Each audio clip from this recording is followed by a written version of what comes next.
All right, good morning. Good to have you all here. Monday, when you come to lab, there's no labs to turn in, so we did do a lab this week. So we'll talk about problem set number 4. And problem set number 4 has stuff on solubility. It also has some stuff on entropy, which we'll talk about today. The quiz will only be over solubility though, okay? So for the quiz, just focus on solubility and you'll be good to go. And then the lab we're going to do has the longest name ever. It's determination of KSP, delta G, delta H, and delta S for calcium hydroxide. And it's a cool lab. Lots of neat kind of procedures are coming together. We'll use some of these thermodynamic things we're talking about. It's our last math lab, all right? And woohoo, that's kind of cool. But on the other hand, it is a math lab, so just get ready. After this lab, the labs that are left are, you may not believe me, but I think of them as fun, all right? You're going to do lots of little chemical reactions, look for colors and stuff, circle things at the end if they're there or not, but there's nothing to calculate, and that's kind of a nice break from the other labs we've seen. So one more kind of wild lab here, and then we'll be good to go. I also appreciated your class presentations on Monday. Wow, really, really cool. Any questions? Any of that kind of jazz? All right. So on Monday, we start talking about entropy. And entropy is a powerful player when it comes to science. We've used so far enthalpy, exothermic, endothermic, to tell if reactions will occur or not. And most of the time, enthalpy does a pretty good job. But we also saw on Monday that not all reactions that occur can be dictated by enthalpy. So what that means is we saw some endothermic reactions that got colder, but they still happened. So there's more than just enthalpy happening. And the other player here is this thing called entropy. And entropy gets the symbol S. Little 0 right there means standard conditions, that kind of jazz. And what we saw on Monday is that entropy is basically a measure of disorder. So if you have a bunch of papers in front of you and they're disorganized and you organize them, excuse me, stuff like that, you are actually fighting entropy. Entropy wants the papers to be disordered. So if you have a messy room and someone in your house says, clean up your room, you can just say, hey man, follow thermodynamics, man, because thermodynamics literally is a measure of messiness, of disorder. And they have actual values for entropy, and this is just some possible values here from a table that we'll use.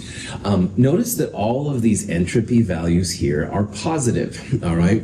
And the only time you can have an entropy of 0 is for a perfectly formed element at 0 Kelvin, all right? Which is like never, all right? So entropy values for individual pieces are always going to be positive numbers. They won't be negative, but they'll be positive. That's the third law of thermodynamics. The third law of thermodynamics says that the only time you're going to have a 0 entropy value is for a perfectly formed crystal of an element at 0 Kelvin, which is like never, all right? So they're always going to be positive. If you look at these values a little bit, and I did it, here's an example. Here's water as a gas and water as a liquid. And notice how the liquid has less, smaller value for the entropy than the gas does. And that's real common. So we looked at some patterns on Monday where we saw that solids always have less entropy than liquids, and liquids have less entropy than gases. Gases always have the most by far. None of these numbers are numbers you ever have to memorize. You'll have a table. We'll use one in problem set 5 because it's a pretty long table. But just it does help to know that they're all positive numbers, stuff like that. So what we're going to do now is we're going to look at a few things from Chem 221 with enthalpy. And then we'll talk about how entropy has similar things. We're going to see that enthalpy and entropy are kind of like two sides of the same coin. They have very similar powers, and there's similar ways of doing things. And we'll see that then here as we go through. So in Chem 221, all right, wherever you took it with me or with somebody else, there were two kind of main ways to talk about the heat transfer, the enthalpy, if you had just changing the temperature or if you changed the phase, if you turned a solid into a liquid, stuff like that. And in Chem 221, we use MC delta T to talk about the heat transfer when you had just a change in temperature. So we heated like iron from 25 to 75 degrees. Delta T, which was final minus initial, would have been 75 minus 25. The heat capacity of iron is something I would give you, and the mass of iron is in grams. We used 4.184 a lot in this section. That was the heat capacity of liquid water. We did lots of things. There was a lab about it, blah, blah, blah. If you change, though, the solid iron to a liquid iron, or we changed liquid water to gaseous water, that would involve a phase change.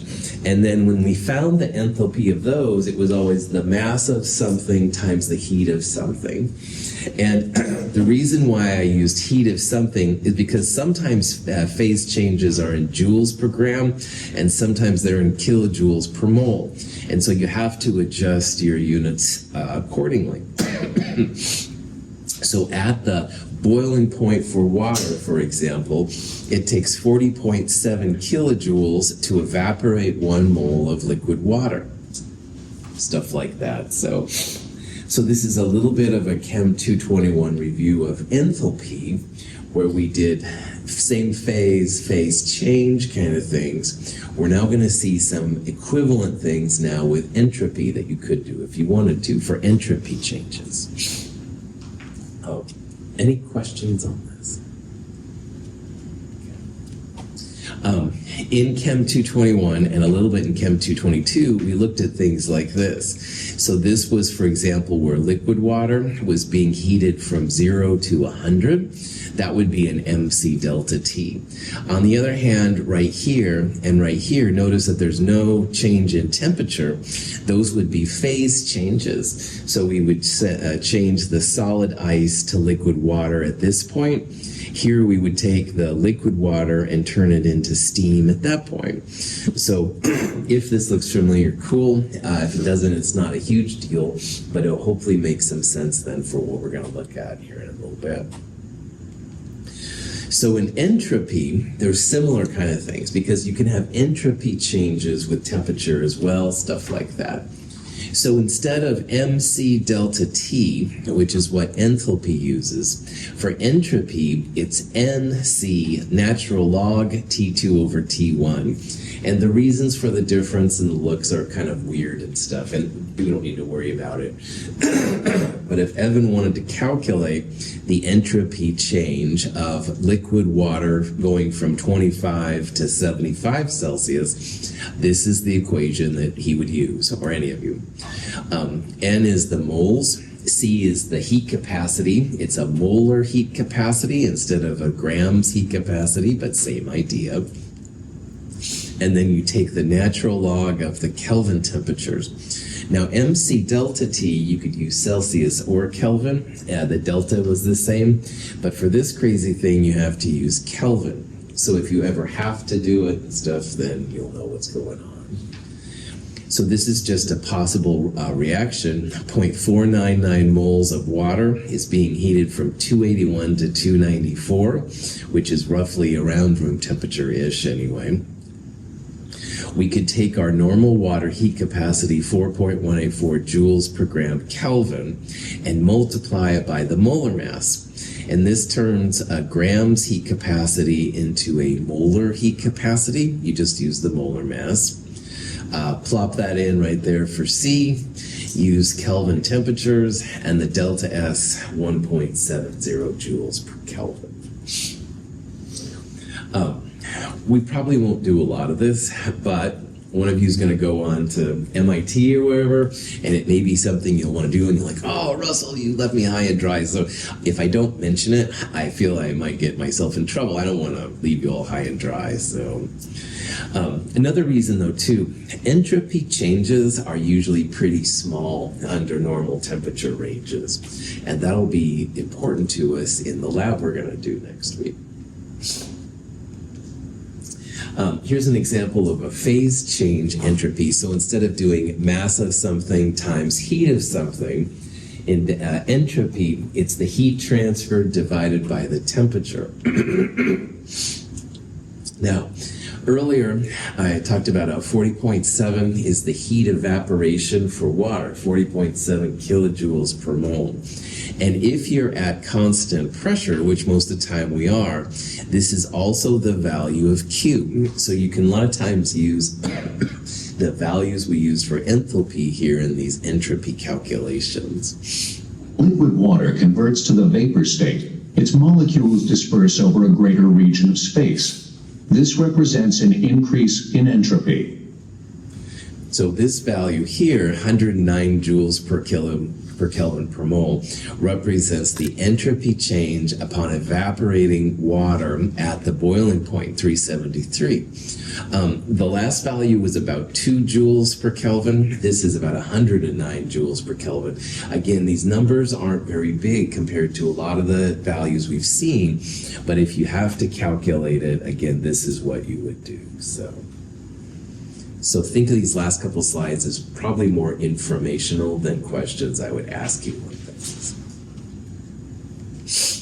All right, here's a question. If you did want to do this kind of problem, we want to find the change of entropy, delta S, for the vaporation of xenon at its boiling point, and we have the heat of vaporization for xenon. So what you would do is Q is this number right here. Now notice how all the units have joules, and this is kilojoules. So let's convert kilojoules into joules. Will we multiply this number by 1,000 or divide this number by 1,000? Divide by 1,000. If in doubt, 12.6 kilojoules per mole, and we want to get to joules per mole. So how many, are there 1,000 joules in a kilojoule or 1,000 kilojoules in a joule? 1,000 per kilojoule. Yeah, that's right. So we want to have the kilojoules on the bottom and the joules in the top.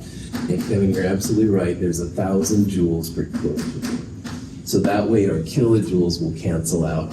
We'll multiply by 1,000 to get it into joules per mole. Is that cool? Awesome. Then what you do is you just divide by the Kelvin temperature. That's why the negative Celsius freak skim is out, basically. 12,600 joules divided by 166. We end up with 75.9. People must find that an interesting number, I guess. But questions? All right, so just like with MC delta T and heats times change of something, you can do the same kind of thing with entropy.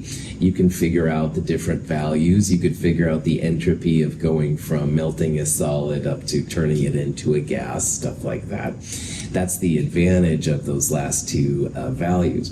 The difference here is that you'd have entropy now on the axis instead of joules and kilojoules, which is what enthalpy uses.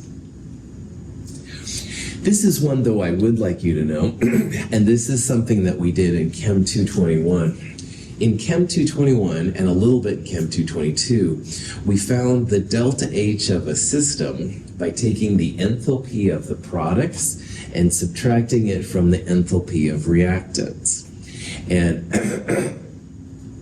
we will definitely do stuff like this with entropy too. So if the last stuff was googly-gook, then you can ignore that, honestly, but try to focus on this. So what we did in Chem 221 and a little bit of 222, if we wanted to find the delta H for this reaction, you would look up in tables what the enthalpy values were. So for example, in this case, it would be the products, the two waters that are liquid, minus the reactants. And there's two H2 and one O2. And you would look up the values in a table. All right, and these are, again, aren't numbers you have to know or anything like that. So liquid water is minus 285.85. We would multiply that by 2 because there's two of them. The values in the table are per mole. So if you have a 2, you multiply them by that, or 3, whatever. But also in Chem 221, we saw that the elements in their pure states had a value of 0. So we didn't have to worry about those. So the delta H for this system then is minus 571.70. And we talked about in Chem 221 how these numbers, because they're negative, are exothermic, so heat was given off. So when you make liquid water from the elements, you get a lot of heat out, all right? And that's basically the justification for why acids and bases are so cool, because you make water, not from the same reactants, but you do usually get a lot of energy out making liquid water of all things. The little 0 means standard conditions, which usually means 298 Kelvin, 1 atmosphere of pressure, 1 moles per liter. You would use common states for the reactants. What that means, you wouldn't use ozone for O2, which is O3, because O2 is the normal version of oxygen. So delta H products minus delta H reactants was how we found the delta H of the system. And we'll see there's something very similar for entropy here in just a second.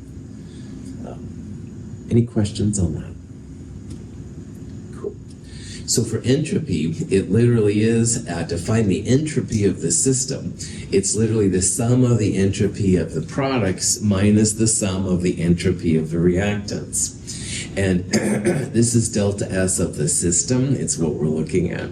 And this is something we'll do, so kind of tune back in here. Couple of differences with entropy versus enthalpy.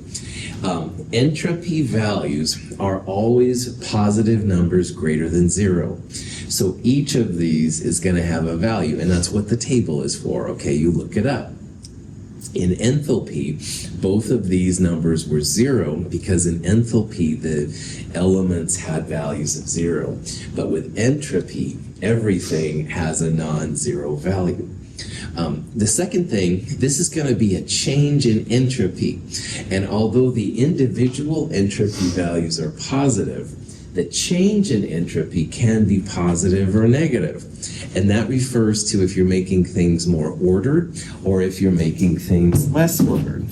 So again, here's a bunch of papers. Oh, dropped them all over the desk. This was a delta S positive, all right? I made things messier. That's really what that means. But because you know your annual retentive instructor has to put them all together, make sure they're all nice and done, delta S is negative here, all right? Entropy doesn't like this. It wants things to be disordered. So a delta S is different than individual entropies, all right? Individual entropies are always positive, but delta S values can be positive or negative, depending if you're making the system more ordered or less ordered. So for this value, you do the same kind of thing. Look up the entropy values, the S values now, for these different things. So liquid water, 69.9, hydrogen gas, 130.7, oxygen gas, 205.3. This is the change in entropy. This number, as you see, is a negative number. Entropy doesn't like this, all right? Entropy wants to see positive numbers, not negative numbers.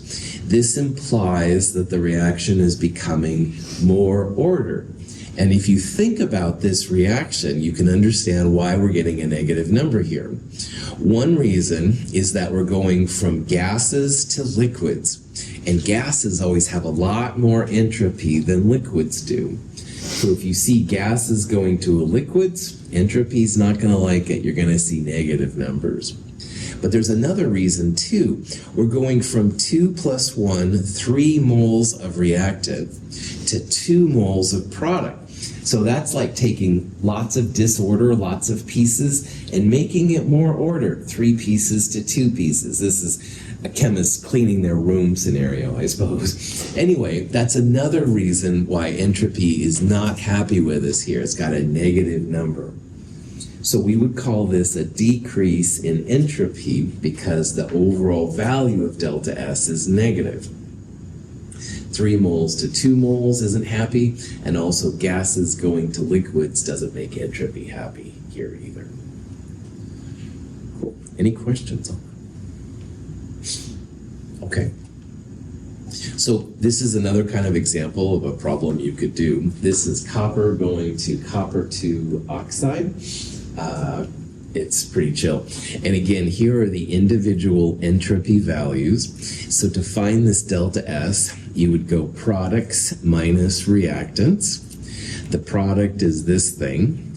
You would subtract then the copper, and you would subtract 1/2 of the oxygen.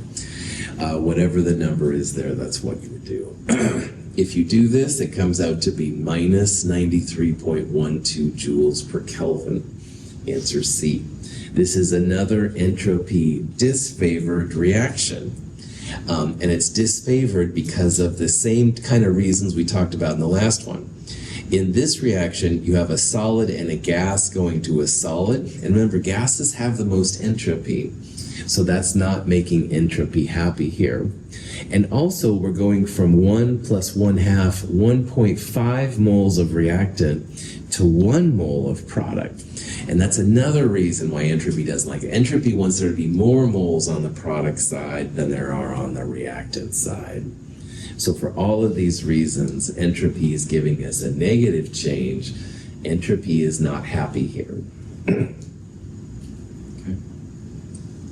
Any questions?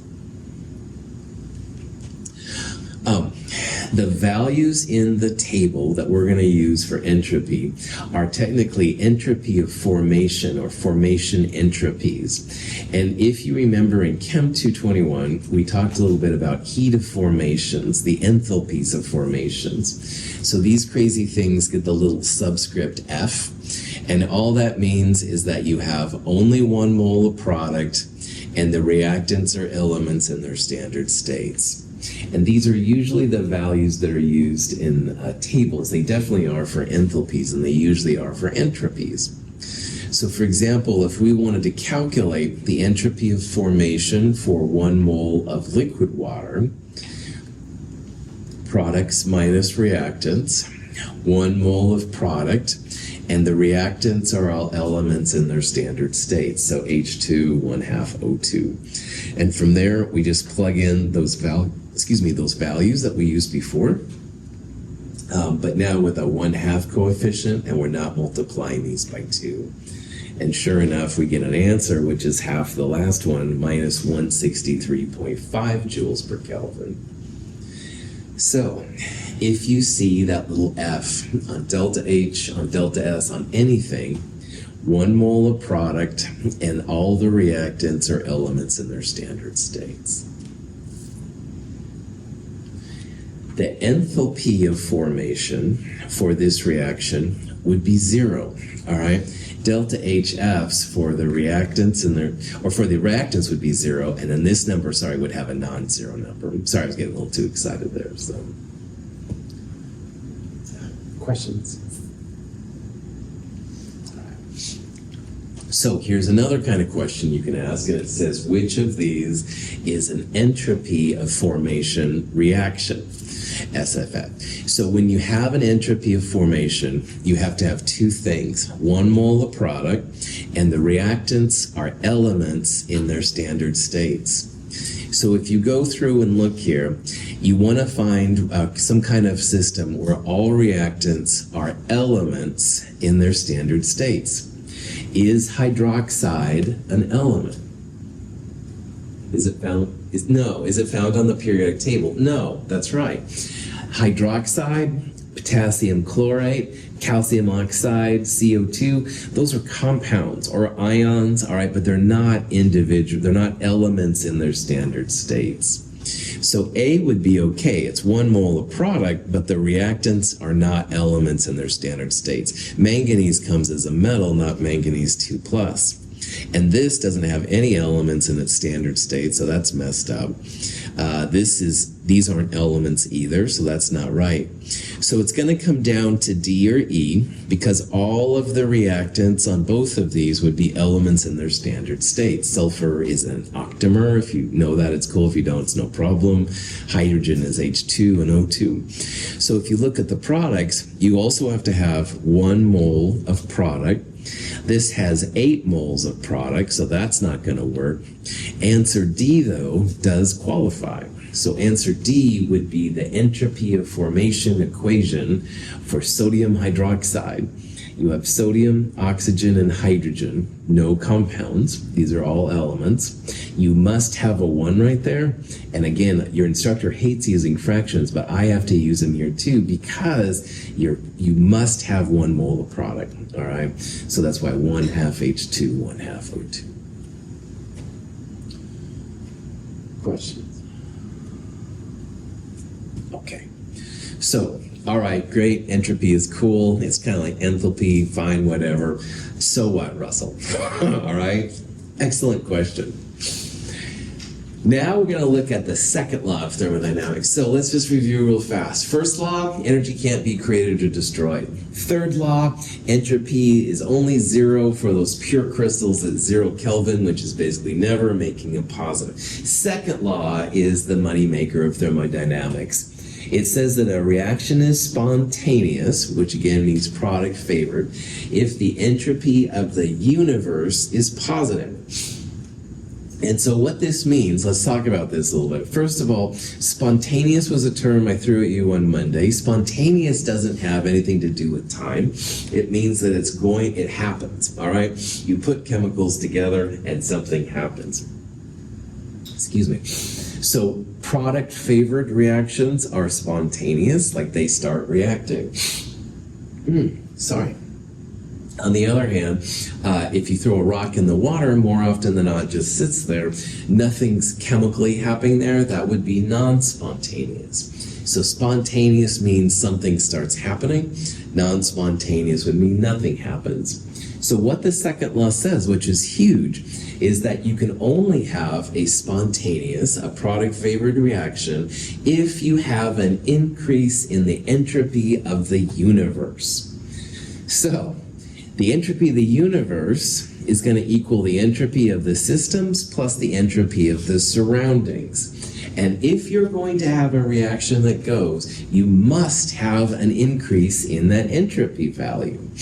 And this is huge. This is the yes or no that I've been kind of alluding to since beginning of Chem 221. If you have a reaction and the chemicals start happening, start doing something, all right, entropy of the universe is increasing. On the other hand, you put chemicals together and they just sit there and look at you like nothing happens. Entropy of the universe is less than 0. Nothing's happening.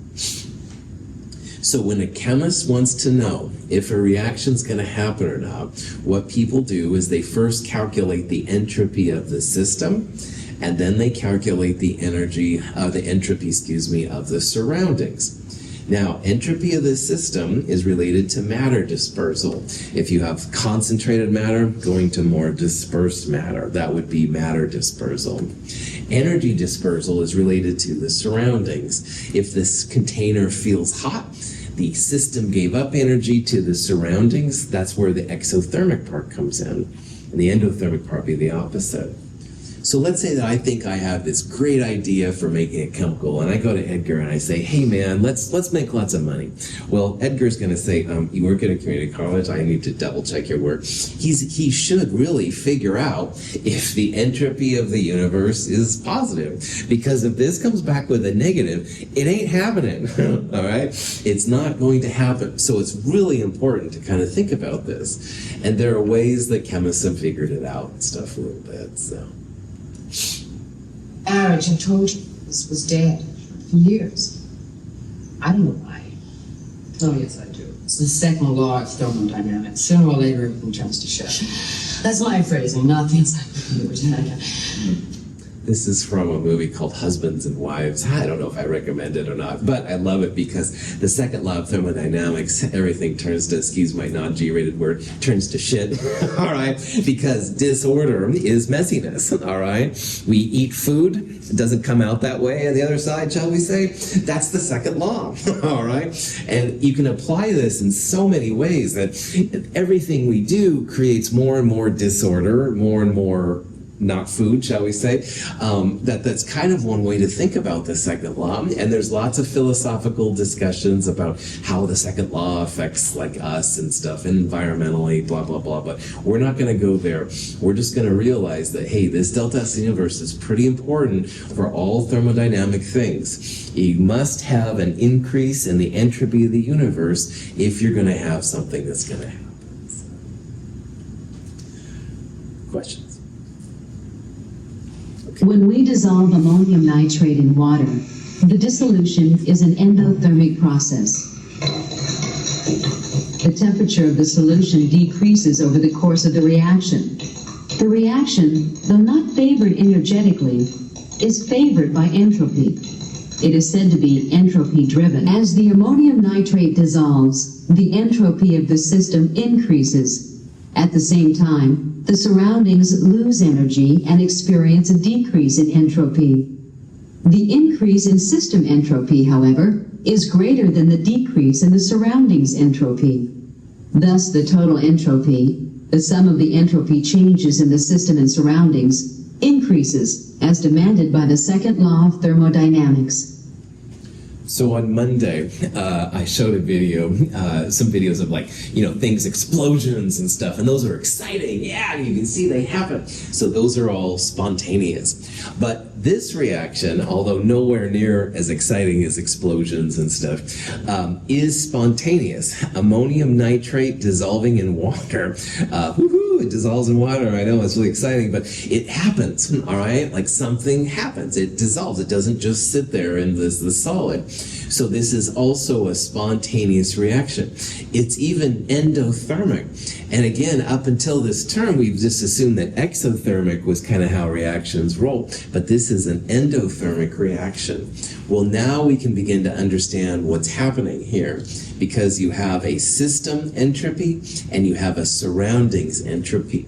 And in a nutshell, the surroundings entropy is related to endothermic, exothermic, the enthalpy. And in this case, the outside is pulling energy into the inside. That's where the enthalpy term kind of plays its factor. But in the system itself, you have the solid breaking up, and it breaks up into the ions, into ammoniums and nitrates. And usually dissolving a solid will increase your entropy. So in this case, the entropy of the system is greater than the surroundings. This makes an overall positive delta S of the universe. This is why ammonium nitrate dissolves. And again, some compounds you put in water and they literally almost just sit there. And that's fine. They don't have the positive delta S system overpowering what's probably an endothermic delta S of the surroundings. So again, everything that you see happen in chemistry, all right, stuff dissolves, acids react with bases, a precipitate forms, blah, blah, blah. All delta S of the universe is going to be greater than zero. And now what we're going to do is try and figure out how to calculate the system and the surroundings so we could do it ourselves. All right, Edgar can check out my idea and see if it's worth anything, stuff like that. So let's go back to the water example. Calculate delta S of the universe for that one. And I've already done some of the calculations on you when we went through the other examples. We calculated the delta S of the system, products minus reactants. We figured out what the individual values were from the table, plugged it in. Look a couple of slides back and I showed you it. Delta S of the surroundings is related to minus delta H divided by temperature. And this comes from higher courses and stuff. Just take my word for it. To find delta H, it's the same thing. Delta H products minus delta H reactants. You take the two waters and subtract the two hydrogens and the oxygens. And these two are both zero. So it's basically 2 times the entropy of liquid water.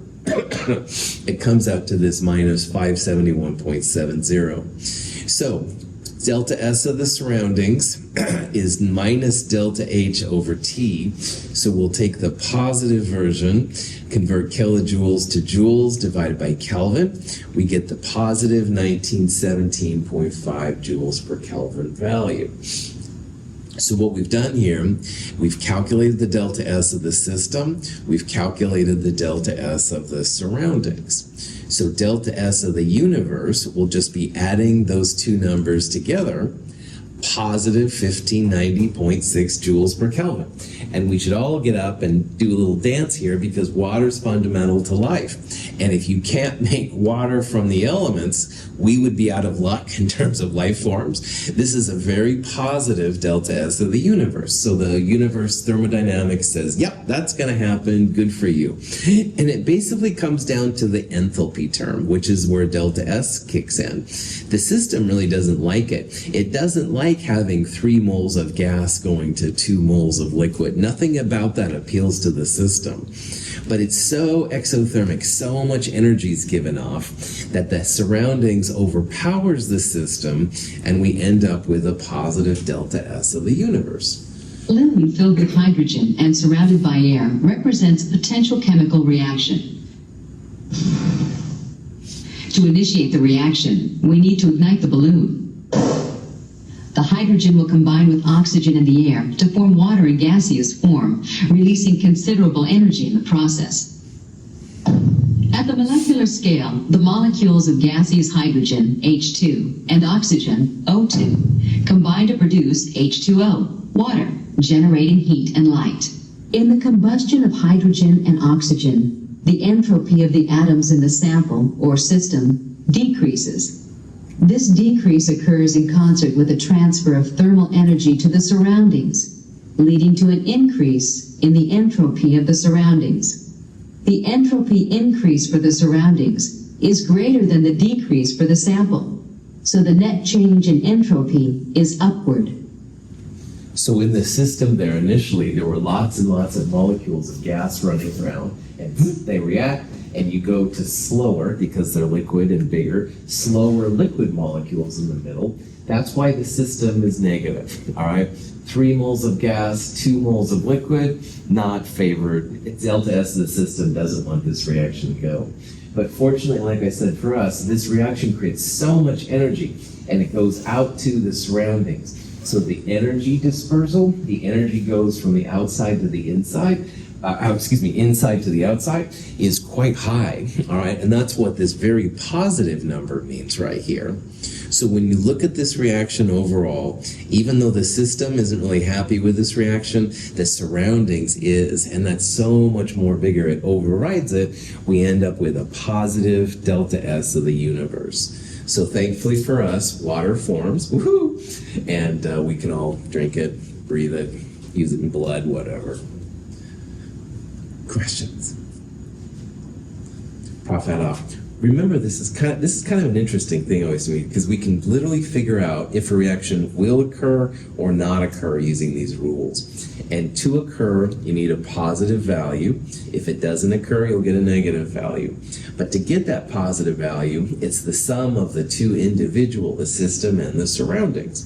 And if you can calculate those, you can find out what the value of delta S of the universe is to predict if it's going to happen.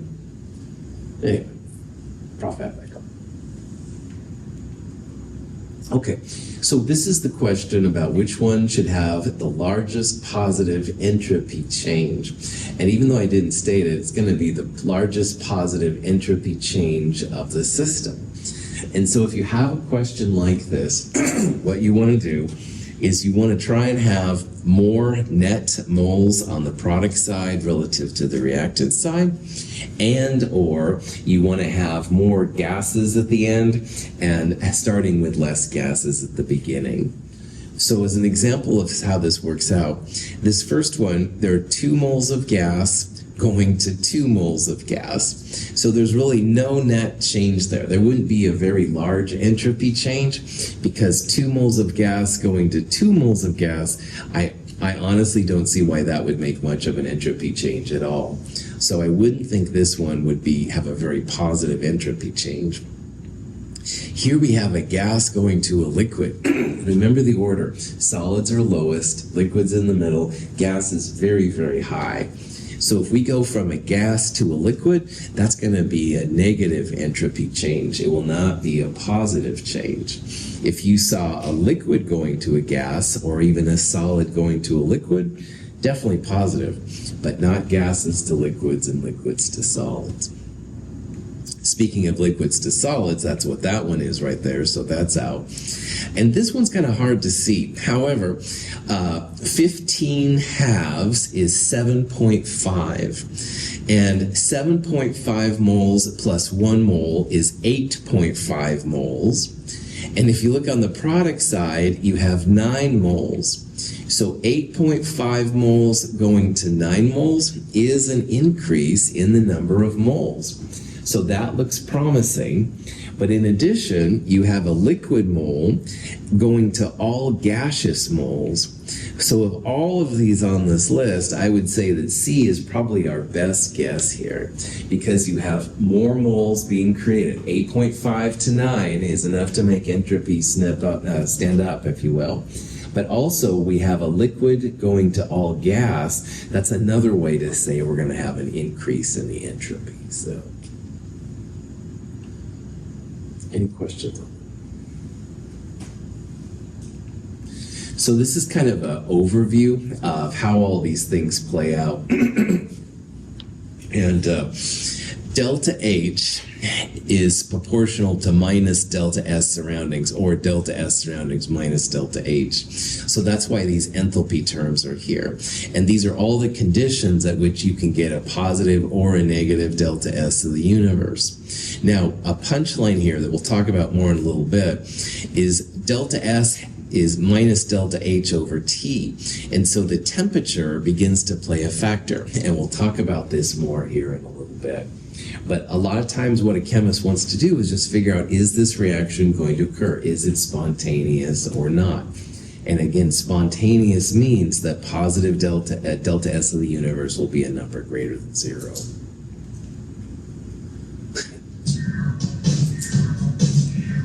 Just for your entertainment value.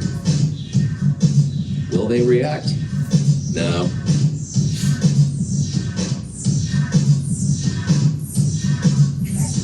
Can't get it now. I can't get it now, but I can get it. Can't get it now. I can't get it now, but I can get it. What's up the cells? What's up the cells? Can't get it now. I can't get it now.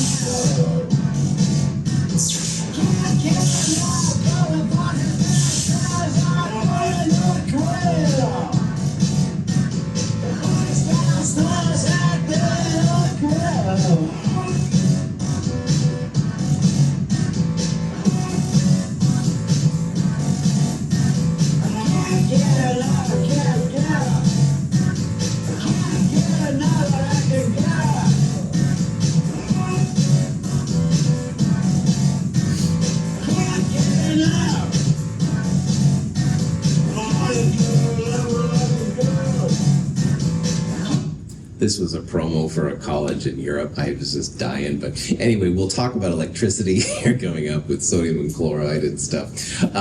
Anyway, this is just silliness.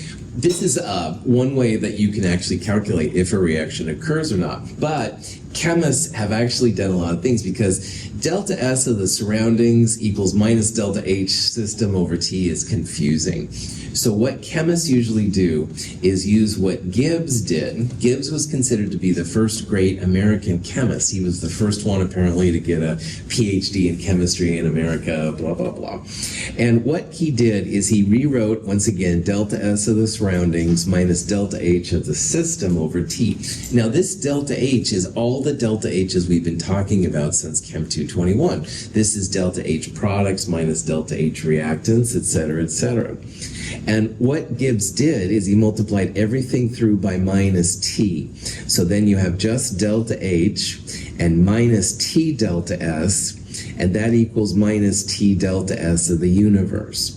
And what he proposed, and what eventually they started calling it, is they renamed that term delta G, the Gibbs free energy of the system. And so what chemists usually use is we don't use delta S of the universe because we have delta H for everything, all right? So this is what they call the chemist's second law. It's delta G equals delta H minus T delta S. And so this is our delta H products minus delta S H reactants. This is delta S products minus delta S reactants. And if you have the Kelvin temperature, you can quickly find the Gibbs free energy. And this is what we'll use much more often than the delta S of the universe. It's related to the second law, but it's a little bit different here because delta G has a minus term in front of it. And we'll talk about what that means.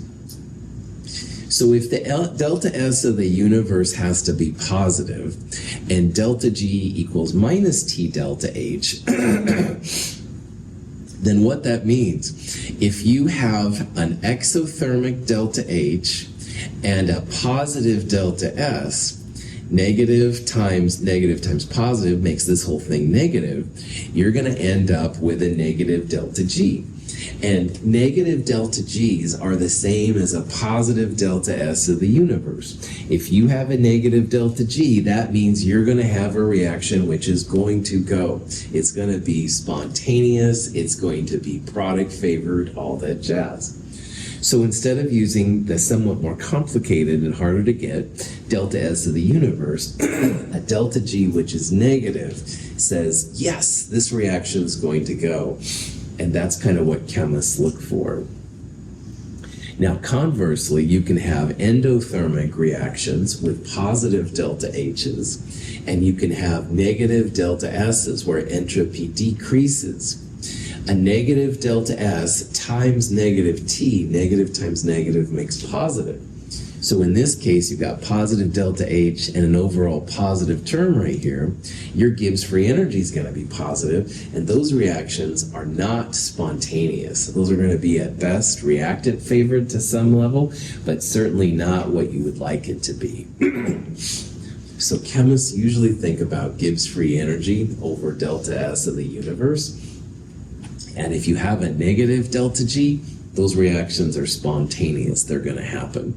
On the other hand, if you have a positive delta G, those reactions are non-spontaneous and not likely to occur. Any questions on that? Okay. So here is a kind of a problem you might see. Delta H for this reaction is right here. Delta S for this reaction is right here. Calculate delta G. All right, so delta G is going to equal delta H, this number, minus T delta S. Now, one thing just to kind of tune you into here, delta S values are usually in joules per Kelvin, while delta H is usually kilojoules per mole or kilojoules per something. So you have to, usually what people do is they'll convert the delta S into kilojoules. So you can do that by taking this number and dividing by 1,000. There's 1,000 joules per kilojoules, like we talked about earlier. So this would be minus 0.10836 kilojoules.